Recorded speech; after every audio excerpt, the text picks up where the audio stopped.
Hi, Chelsea again here with your weekly or daily, depending on how you're watching them, video series on what to do with your job search.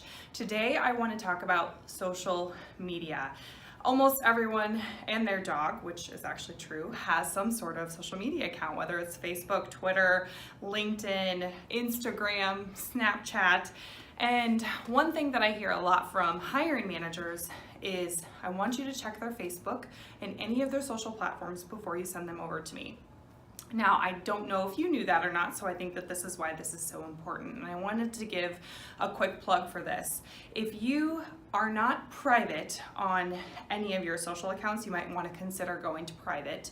Otherwise, go through all of the accounts that you have as far back as you possibly can, and I would delete anything that would be racy comments, inappropriate jokes, pictures of partying, if you're wearing things that are inappropriate or could be viewed as inappropriate. Like, we want your social account to be you, and it's important to be able to be you, but also remember that people are watching you and you want to make sure that you put your best foot forward. And I have had candidates not get hired before because of what was on their Facebook or Instagram accounts. So that's just a tip there.